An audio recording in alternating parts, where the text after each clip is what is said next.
Hey, hey, it is your girl Be Real, and I thank you so much for joining me for another moment in the meantime. I pray that your day has gotten off to an amazing start, and if it has not, it's cool because you got some more time left in the day for everything to become exactly what you're hoping it's gonna be. I hope that you're doing well. Yes, I am pretty excited. If you're listening on a day-to-day basis, then today is Wednesday, hump day. And I don't really know what that means for your work week because some of y'all might work weekends. I don't really know. But for me, it is very exciting because I have a super exciting weekend ahead. So I'm just like really, really, really, really excited to be halfway there. Yes, I want to go ahead and jump in. Well, no. I hope that y'all really enjoyed or benefited from our study on John 3:16. It just really, I hope that I made it relatable to you, and I hope that you were able to just really focus in on, what God shared with me about, the blueprint of love as given through John 3:16, So I just really hope that helped. And one thing that I realized, because y'all know I'm always just kind of asking God for more direction when it comes to the podcast and everything, and just wondering, like, all right, God, what are we doing? Like, do you want me talking more about my book? Am I talking more about in the meantime? Or am I just sharing what you want me to share? Like, what are we doing here? And he kind of explained to me a few things, and I don't even quite have the language for it, but I'm just going to do it, and then we can find a name for it later, I guess, I don't really know, but God is giving me this method, or he's just giving me, I don't know, this thing where when I read scripture, he just explains it to me in like super relatable ways. And so I do know that a part of my task with this podcast is to just make the word very, very relatable for our everyday lives and all this stuff like that. So like I said, I really hope that last week was impactful for you. And I got another story from the Bible that we're gonna jump into. I don't know how long this will be because the story is very extensive, and it's something that I've studied for a while. I've been studying this one story legit for about a year for sure. But I'm excited. So I'm actually gonna jump in. And so what we'll really discuss, or what's really on my heart and what's really on my mind basically, is just to guys, I want to see how I want to jump in on this or whatever, but I have personally, I'll start with just talking about me. Personally, in 2017, that is when I really began to change. I've always known God and loved him and gone to church and all of that. But it was in 2017 where things just really got different and my relationship got super, super, super close with God. And, I started really realizing like a bunch of patterns and stuff that I had, that I really just wanted to change and all this stuff like that. And so God just really began to do a lot of heart work on your girl, right? And in that, it's kind of funny, in that I wanted so strongly not to be a jerk anymore that that I actually became a little passive. And at the realization of the term passive, I was mad. I remember specifically asking the Father, like, help me to be more gentle, help me to be more gracious, help me to be more compassionate, all of these things. I really just wanted to really have the fruit of the Spirit and operate in that. And it's a great thing to be, or it's a great thing to have. It helps your personality and all that, just in day-to-day life. Like, you need that. But in gaining these things, or in, just getting close with the Father and really letting him work on like me as a person, I lost something vital from my personality. And that was just like a little chunk of my neck roll left. And God was talking to me because, like I said, the term passive came up in conversation.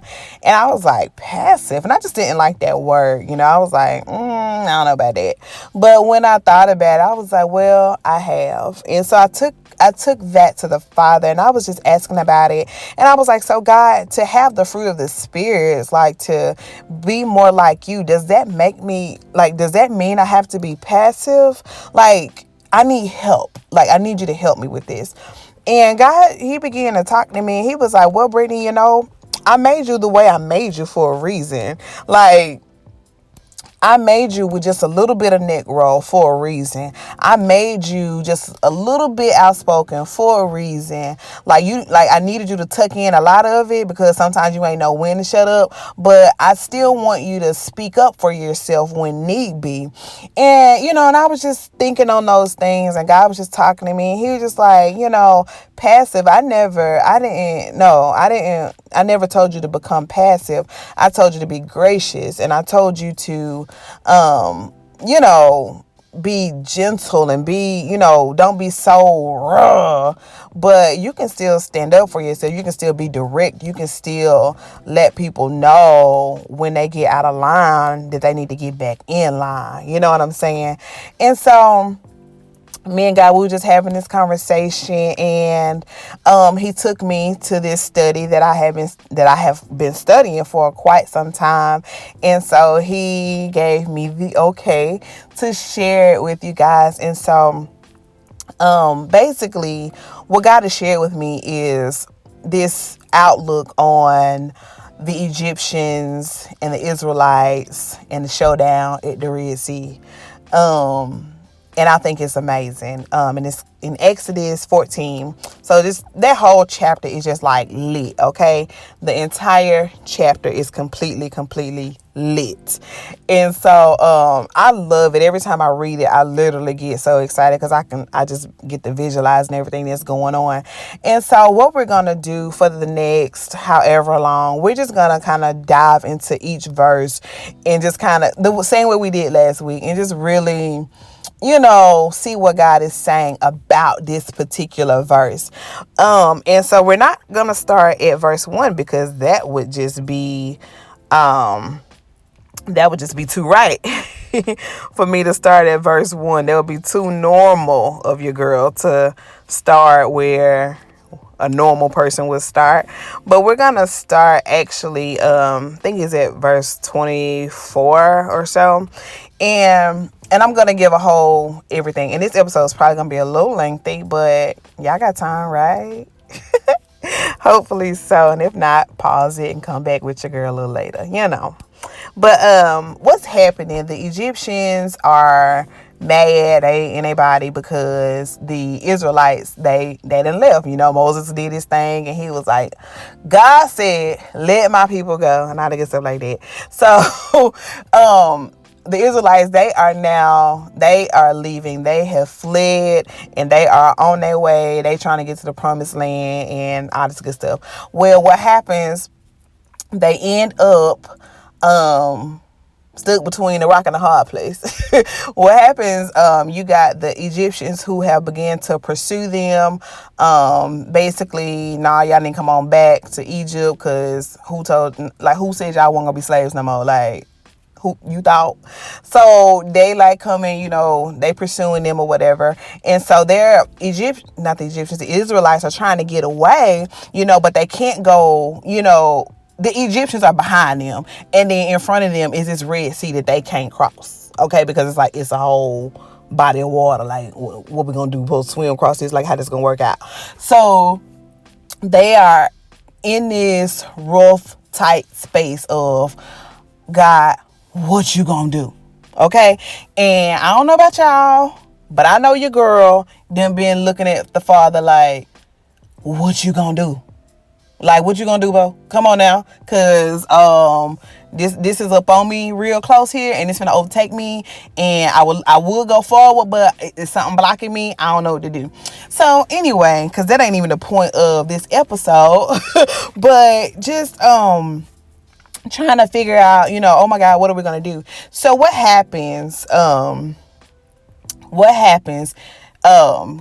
he talked to Moses, tell him, get your staff, put it over the thing, put it over the body of water. Next thing you know, body of water then turned into a wall. So they walking through, okay? They walking through. And it's like, oh, this is a miracle. Woo, woo, okay? Right? So then they get across, and what happens when they're walking across, the Egyptians are behind them like, oh, okay, cool. So the sea is gone, and so we gonna walk. So what happens, the Egyptians decide that they're gonna take the same route that the Israelites just took, because right now the water is a wall, so it looks like they can walk straight through too, because they just saw the Israelites walk across. So if the Israelites walked across, then surely we can walk across too. Well, what happens, and it shows it in verse 24, 5, 4, 5, 6. I don't know. No, actually it's 27. It says, and Moses stretched forth his hand over the sea, and the sea returned to his strength when the morning appeared, and the Egyptians fled against it. And the Lord overthrew the Egyptians in the midst of the sea. And the waters returned and covered the chariots and the horsemen and all the host of Pharaoh that came into the sea after them. There remained not so much as one of them. And, I really, really, really, the verse or the version that really is super good to me is God's Word translation. And it says, the water flowed back and covered Pharaoh's entire army, as well as the chariots and the cavalry that had followed Israel into the sea. Not one of them survived. So when I was reading this verse, and I was just like, wow, like that, it shakes me every time I read it, because it's just like, not one of them survived. So what happens, and how God explained this to me, and it's all going to make sense what I just said about becoming passive and all of this stuff like this, and just losing a little piece of my neck roll and losing a little piece of this and that. It's going to make sense in just a second, I promise, if you stick with me. So what happens is that God performs this miracle for the Israelites. And what happens is the Egyptians think that miracle is for them too. I swear, I just heard Vanya be like, okay, but she's not around me right now. Shout out to my sister Vanya, who always boosts me up. But anyway, they thought that the miracle that they had received was for them. And so what I want to chat about today, that was a really long intro, huh? But what I want to chat about is, we're not the same. Sis, bro, we're not the same. And so this particular episode is for anybody who has kind of dealt with comparison, or feeling like others think that they can have what you have. We're not the same. And it's important to realize when you're not the same as everybody else. And sometimes in an effort to be modest, in an effort to be gracious, in an effort to be extremely compassionate, we will lose our knowledge of the fact that No, no, no, no, no, no. I'm different. And you don't get to have what I have because I am set apart. Okay. Now, I don't know how this hits your life specifically, but I know that it can be, it can be anything. Okay. It can be anything, but sometimes people will think that they can have the miracle that you have. They will think that they can have the blessing that has been assigned for you. And so sometimes we can become a bit passive at times. Or maybe if this is you, if you've ever found yourself being a little passive, you'll start to think that, well, maybe, I don't really know. But one thing that God, he just started to remind me was that, no, Brittney, you're different. No, Brittney, I have set you apart for this specific miracle, for this specific thing. Like, no, this is yours, and nobody else can come behind you and try to do what only I have allowed you to do. No one else can come. No one has the oil that you have for what you have it for. Okay. No one has the oil that you have for what you have it for. And God was saying that to me, and I'm saying that to you. If you struggle, and sometimes it seemed kind of petty, right? But if you think about it, a lot of times people will think that they can do what you do. They will think that they can go where you go. They will think that, well, if Brittney could write a book, then I can. If Brittney can start a podcast, then I can. If Brittney can pull that dude, then I can. And actually, you can't. You get what I'm saying? Now, there is a such time, when you do things and you inspire, you give, people what God has gifted us all to do the same thing. But there is also a time where people feel like they feel entitled to your blessing. They feel entitled to your miracle. But today, God is saying, he was saying it loudly to me, and he's saying it loudly to you that you different, okay? And you need to make a bold declaration. If you need to make it directly to somebody, then you make it directly to them. If you just need to say it out in the air and just get it out, you just need to say, we are not the same. We are not the same. What happened with the Egyptians, where they went wrong, they could have been alive. Like, they already was chasing after the Israelites, you know what I'm saying, trying to bring them back into bondage. But where they went wrong was in thinking that the sea was gonna stay raised up for them. That miracle belonged to the Israelites. God allowed the sea to be raised and turned into a wall for the Israelites. But because the Egyptians were silly and thinking that they could do exactly what the Israelites had done and cross over onto the other side of the water, they perished. They did not survive. They were killed trying to do the very thing that the Israelites had done. And so what that just tells me is that you not all everybody ain't graced to do the same thing. Everybody's miracle ain't gonna be the same. Everybody's miracle ain't gonna look the same. And just because you saw me do it don't mean you can do it. And just because I see you do it don't mean I can do it. And so it's just like, what I'm saying today is like, you gotta get your neck roll back just a little bit. You gotta get your swag back just a little bit. Be modest, be humble, be kind, be sweet, be gracious, but at the same time, keep your swag in, knowing like, no, I'm a little different, sir. What you thought. Okay.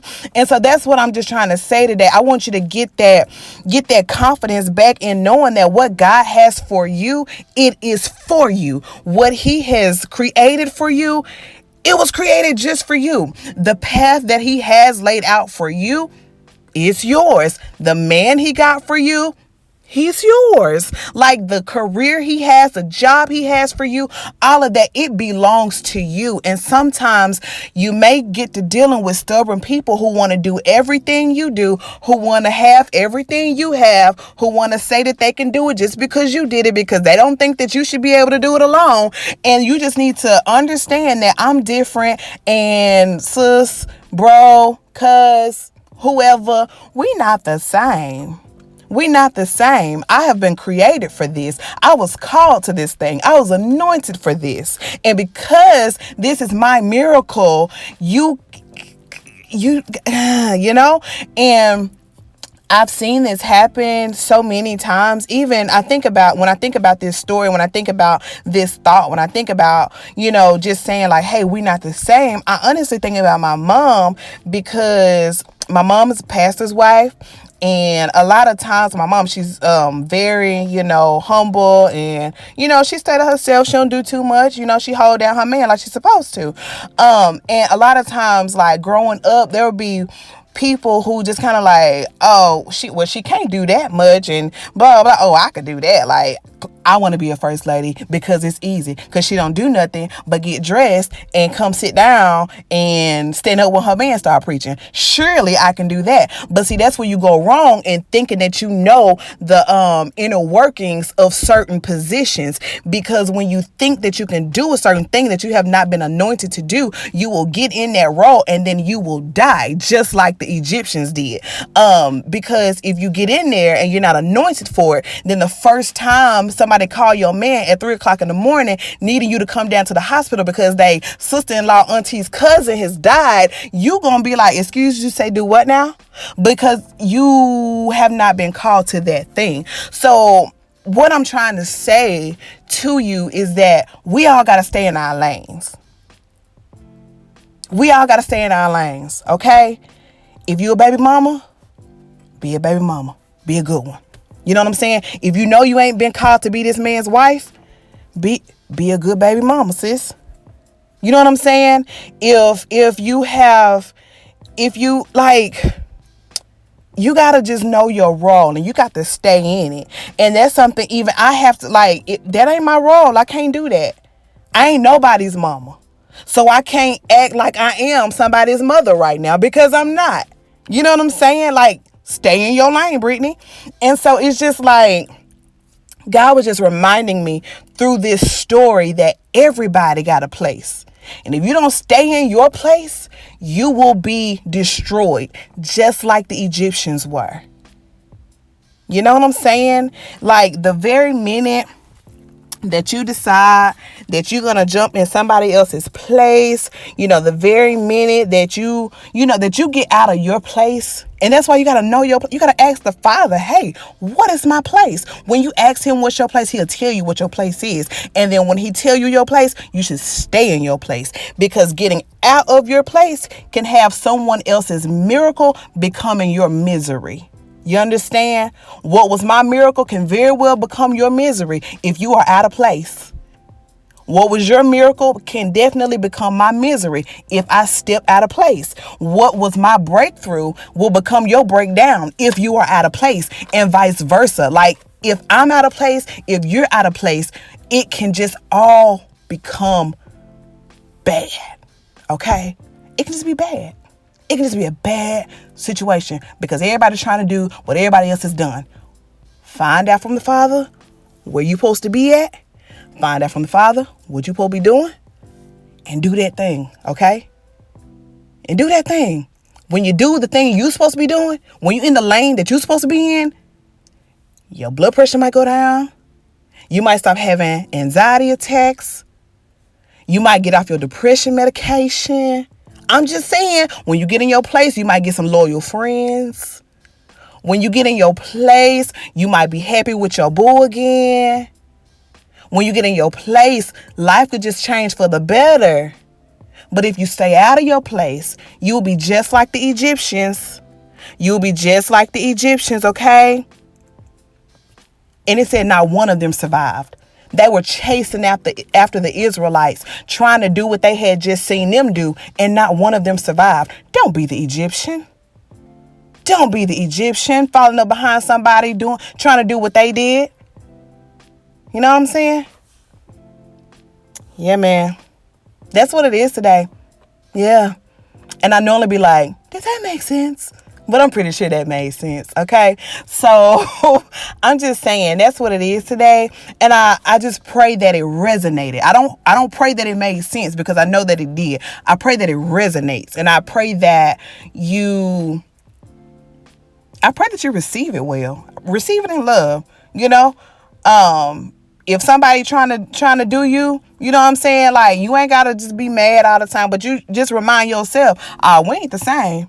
She not the same as me. I know she want to be. I know she think we the same, but we not the same. God gonna show her that we not the same. You know?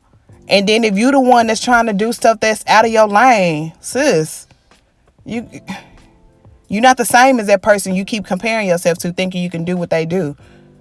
So it's just like, I've been on both ends of that before. Like, I've looked at other people like, well, if surely I can do it, like, surely. And God be like, actually, you can't. Why don't you sit down? Like, you gotta get in there with God to the point where he'll tell you to have a seat and you'll be like, all right, man. All right, cool. Yeah, man, that's what it is. Shout out to my mama, because I used her as an example. But I've seen so many people swear that they can be her, and it's like, actually, you can't. Actually, you can't. It look easy, but actually, you gotta be anointed for what she do, and you ain't quite got that oil. Like, there's only one person who got the oil to be the wife of my father, and it's my mom. So it's just like, that's, yeah. So you just, yeah. Let's just try. Let's just try to get in our lanes, okay? I believe that's what thus said the Lord on this morning. I believe that's the word of the Lord on today, okay? Yeah. So that's what it is. If you have not followed me on Instagram, what you waiting on? Go ahead and follow me now at B.REEL. If you put in REAL, you will not find me there. So go ahead and follow me now at Be Real. That's my personal page. And I also need you to follow me at _ITMT_. And that is the In the Meantime Instagram page. If you have not joined the text family, go ahead and just text ITMT to the number 31996, and that will get you plugged into the ITMT family. And yes, that's what it is. In the meantime, remember that you are loved, you are chosen, you are beautiful, you are enough. And I think you're pretty dope too. And I will chat with you guys soon. Bye.